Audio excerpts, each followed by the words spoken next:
তো গত সপ্তাহে আমরা দেখলাম প্রধানমন্ত্রী এবং রাষ্ট্রপতি এই লেভেলেও কিন্তু মান অভিমান ইত্যাদি পালা চলে, টুইটারে ঠোকাঠুকি চলে, ঠিক যেমনটা লোকের স্ট্যাটাসে নিজের মনোভাব ব্যক্ত করে। ওনারা একটু বড় লেভেলের লোক, ওনারা ওনাদের পোস্টের মাধ্যমে নিজেদের মনোভাব ব্যক্ত করেন। কেউ মনে করেন যে হায় হায় হায় আমাকে ছেড়ে চলে গেল, আবার আরেকজন বলেন না এখনো আমি কিন্তু যাইনি। এইরকম একটা ডামাডোলের সিচুয়েশনের মধ্যে বাজার বর্তমানে এসে দাঁড়িয়েছে। আর আমরা ইতিমধ্যে স্বাগত জানিয়ে নিয়েছি সেপ্টেম্বর মাসকে। সেপ্টেম্বর মাস শুরু হয়ে গেল, প্রথম সপ্তাহটা কয়েকটা দিন তো আমরা কাটিয়েই ফেলেছি, দ্বিতীয় সপ্তাহ আসছে এবং আমাদের আহ সর্ববৃহৎ উৎসব দুর্গোৎসবও চলে এসেছে প্রায়। আজকেই পূর্ণিমা, আজকে রাত্রে আবার চন্দ্রগ্রহণও রয়েছে, সামনের অমাবস্যাতেই আবার সূর্যগ্রহণও রয়েছে। তো এরকম একটা সিচুয়েশনে দাঁড়িয়ে বাজার কি বলতে চাচ্ছে আমাদের সেই দিকেই নজর রাখতে হবে। কারণ সর্বোপরি বাজার বাজার যদি ঠিকঠাক চলে তাহলে আমাদেরও মন ভালো থাকবে, সূর্যগ্রহণ চন্দ্রগ্রহণ এমনকি দুর্গাপুজোও ভালো লাগবে। আর যদি বাজার ঠিকঠাক না চলে, মানে আমরা যেমন ভাবছি বাজার যদি সেই মতো করে না চলে, তাহলে কিন্তু আমাদের যথেষ্ট সমস্যা হবে, মনে দুঃখ হবে। আমাদের তো আমরা তো আর রাষ্ট্রপতি বা প্রধানমন্ত্রী ওই লেভেলের নই যে আমরা টুইট করব বা আমরা কোনো পোস্ট করব তাতে এত বড় বড় কিছু ভিউ হবে, তাতে এত লোক এত মাথা ব্যথা করবে। তো আমাদের মন খারাপ হলে নিজেদের মধ্যেই চেপে রাখতে হবে। তাই আমাদের সর্বাগ্রে যেটা প্রয়োজন, সামনে বাজার কেমন চলতে চলেছে সেই দিকে নজর রাখা। এবং সেটা নজর রাখার ক্ষেত্রে একটা বিষয় আমাদের মাথায় রাখতে হবে, বাজারের কিছু কিছু ফেজ থাকে, এই ফেজগুলোকে যদি আপনি চিনে নিতে পারেন তাহলে বাজার সম্বন্ধে আপনার কিন্তু ধারণা স্পষ্ট হয়ে যাবে। একটা সময়ের কথা চিন্তা করুন, আজ থেকে বেশ কয়েকটা মাস আগে একদম বাজার সবাই একটা বিষয়ে খুব উদ্বিগ্ন ছিল, বাজার কেন নিচে আসছে না, কোনো ভালো খবর আসছে না। হ্যাঁ, খারাপ খবর তেমন কিছু ছিল না, কিন্তু কোনো ভালো খবর আসছে না, তাও বাজার কেন ওপরে দাঁড়িয়ে রয়েছে, এরকম একটা সমস্যা ছিল। একটা সময় বাজেটে আমরা এই আলোচনা করতাম, কোনো খারাপ খবর না আসা মানে হচ্ছে ভালো আসা, ভালো খবর আসা এবং বাজার সেই মতো চলতো। এই মুহূর্তে বাজার যেখানে দাঁড়িয়ে রয়েছে সেখানে পরপর ভালো খবর আসা সত্ত্বেও বাজার কোনো রকম অ্যাকশন নিচ্ছে না সেই খবরের প্রেক্ষিতে।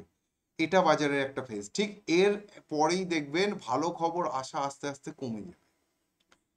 লোকে জানবে বাজার এখনো যখন বাড়েনি, বাজার আরো বাড়তে পারে না, সেই সময় বাজার ওঠা শুরু হবে। তবে হ্যাঁ, স্টক ওরিয়েন্টেড চাল আলাদা আলাদা থাকে, কারণ বাজার ওপর থেকে খুব বেশি নিচে না নামলেও স্টক কিন্তু অনেকটা নেমেছে, অনেক স্টকই নেমেছে, তেমনি অনেক স্টক ওপরেও উঠেছে। তো এইগুলো বাজারের মধ্যে আলাদা খেলা চলবেই। এবং এটা একটা টিপিক্যাল বুল মার্কেট, বিগ বুল মার্কেটের বৈশিষ্ট্য যে সব স্টক একরকম বিহেভ করবে না। কিছু স্টক খুব ভালো বিহেভ করবে, কিছু স্টক মিডিওকার থাকবে, কিছু স্টক খারাপ ভাবে পারফর্ম করবে। এবং সেইটা করার ফলে বাজারে একটা মিশ্র প্রতিক্রিয়া এসে বাজার এক জায়গায় স্তম্ভিত হয়ে যাবে, যেটা এখন হচ্ছে। এবং আমাদের এই বিষয়গুলো বোঝার জন্য দেখুন, আমরা তো কারো মনের খবর রাখি না যে আগামীকালকে আমাদের প্রধানমন্ত্রী কি পোস্ট করবেন বা ডোনাল্ড ট্রাম্প কি পোস্ট করবেন, এটা আমরা জানি না। আমরা কি জানি, আমরা চার্ট দেখতে পারি। কারণ ওনারা কি পোস্ট করবেন বা ওনারা কি বলবেন সেই কথাটা কিন্তু ইতিমধ্যে যাদের বড় পয়সা রয়েছে তারা জানে। যেহেতু যাদের বড় পয়সা রয়েছে তারা জানে এটা, তাই তারা সেই হিসেবে বাজারে তাদের টাকাটাকে ইনভেস্ট করবে। তারা যখনই বাজারে টাকাটাকে ইনভেস্ট করবে তখনই সেটা আমরা প্রাইসে দেখতে পাবো। আমরা যেই মাত্র এটাকে প্রাইসে দেখতে পারবো, সেই যে চার্ট পড়তে জানে সে কি কথা আসতে চলেছে সেটা বুঝতে পারবে।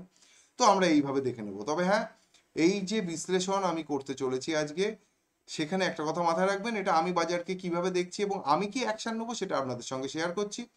এখানে কোনো রকম বাই সেল বা হোল্ড কোনো রেকমেন্ডেশন হচ্ছে না। যদি কোনো স্টক বা ইন্ডেক্স, আমি যা চার্ট এখানে দেখাবো সেগুলো কেবলমাত্র আমি যা অ্যাকশন নেবো সেটা আপনাদের সঙ্গে শেয়ার করার জন্য। এখানে কিন্তু কোনো রকম বাই সেল বা কোনো হোল্ডের কোনো রেকমেন্ডেশন নেই, কারণ শেয়ার বাজারে বিনিয়োগ বাজারগত ঝুঁকি সাপেক্ষ এবং ভেবে চিনতে জেনে বুঝে তবেই শেয়ার বাজারে বিনিয়োগ করলে শেয়ার বাজার থেকে আপনার প্রফিট হতে পারে। তো চলুন শুরু করা যাক আজকের ভিডিও। সবার প্রথমে প্রতিদিনের ন্যায় আজকেও আমরা দেখতে পাচ্ছি এই ত্রিপুণ্ডের মধ্যে কিন্তু বাজার ফেঁসে গেছে। মহাদেবের মাথায় যেমন ত্রিপুণ্ড থাকে, এখানে যেমন ত্রিপুণ্ড আমরা এঁকে ফেলেছিলাম, সেই ত্রিপুণ্ডের মধ্যেই বাজার ফেঁসে রয়েছে। আগের দিনকে তো ভালো খবরের জোয়ারে এত উপরে লাভ মেরে উঠে সোজা নিচে নামলো, পরের দিন নিচে নামলো, পা ঠেকিয়ে আবার উপরে উঠলো। এটা চার্টটা দেখে তেমন কিছু বোঝা যাচ্ছে না, কারণ আমাদের দেখতে হবে উইকলি চার্ট। উইকলি চার্ট তুলনামূলক তো ভালো আছে, হ্যাঁ তুলনামূলক এই সপ্তাহে যথেষ্ট ভালো আছে উইকলি চার্ট। তবে এই সাদা দাগের ওপরে উইকলি ক্লোজিং যদি না আসে তাহলে কিন্তু নিফটিকেও ওপরে দাঁড় করানো একটু মুশকিল হবে। এই যেরকম সাইডওয়েজ চলছে এরকম চলবে। যেটা আমরা যদি 60 মিনিটের চার্টকে খেয়াল করি তাহলে দেখবো 60 মিনিটের চার্ট মোটামুটি একটা কনসলিডেশন ফেজের মধ্যেই চলছে, যেখানে হায়ার লো এবং হায়ার হাই হতে অলরেডি শুরু করেছে।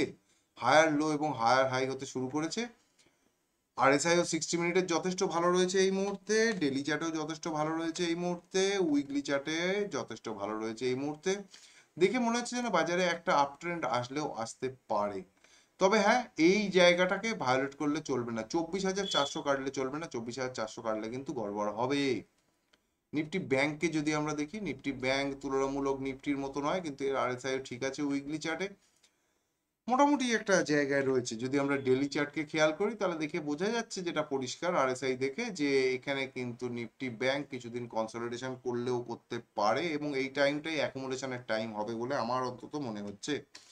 যদি আমি 60 মিনিটের চার্টকে দেখি তাহলে 60 মিনিটের চার্ট দেখা যাচ্ছে যে আরএসআই তে একটা ডাইভারজেন্স তো চলে এসেছে ইতিমধ্যে, এবং মনে হচ্ছে যেন এই সপ্তাহে একটা পরিবর্তন আসলেও আসতে পারে, কিন্তু পরিবর্তন আসলে সেটা বিরাট কিছু হবে বলে মনে হচ্ছে না।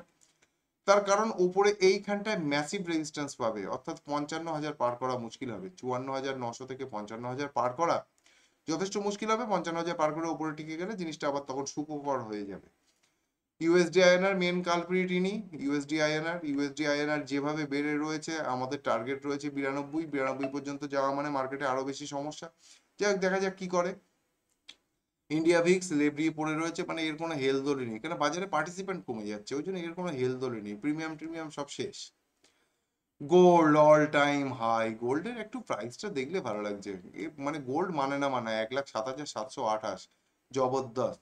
তাহলে আমাদের রূপবতী কিন্তু দুর্দান্ত জায়গায় রয়েছে। দেখুন, রূপোর ব্যাপারে একটা কথা আজকে বলে রাখছি, এই যে উইকলি চার্টে গ্যাপটা হয়েছে না, এটাকে রানওয়ে গ্যাপ বলে।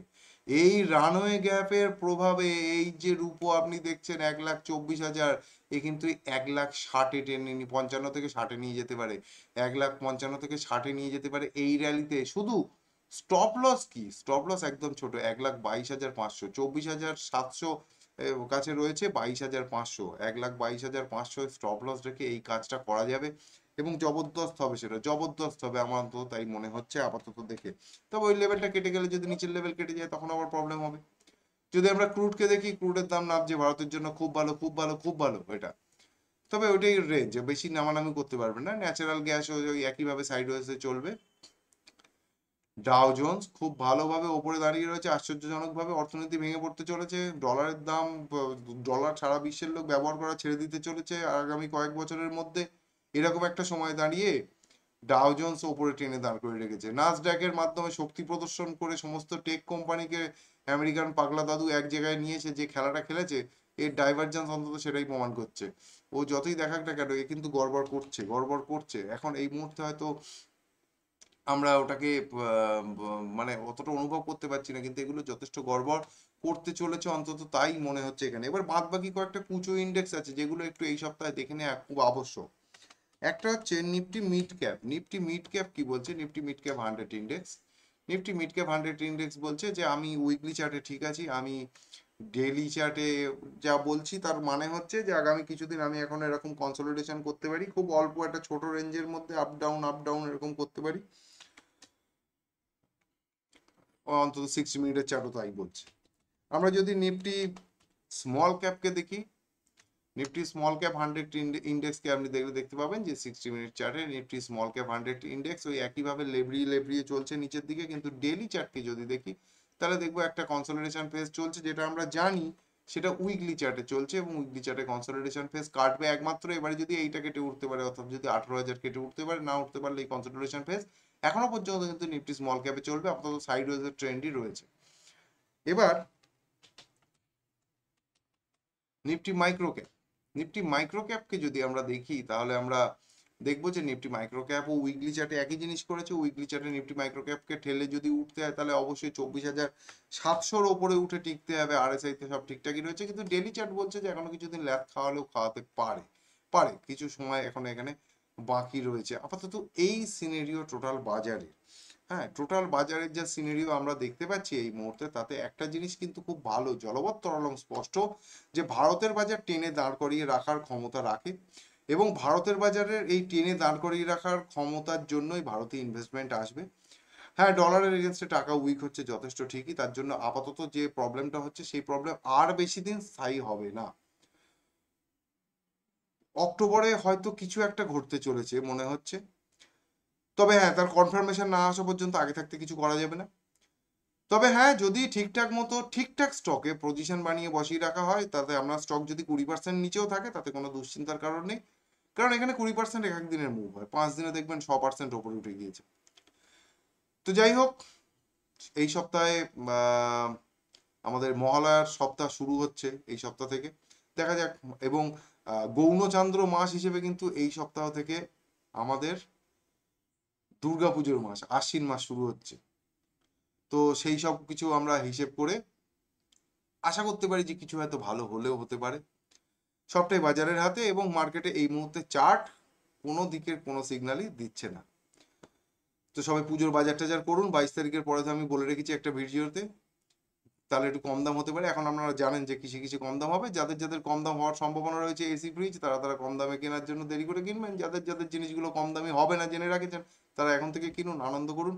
তবে হ্যাঁ, মাথায় রাখবেন 2025 শেষ হওয়ার আগে আমরা যথেষ্ট প্রফিট করব, ঠিক আগের বছর যেমন করেছিলাম তেমনই। সবাই ভালো থাকুন, সুস্থ থাকুন, এবং শেয়ার বাজার থেকে প্রচুর প্রফিট করুন, এই শুভকামনা জানিয়ে আজকের ভিডিও এখানেই শেষ করছি। জয় ভোলেনাথ।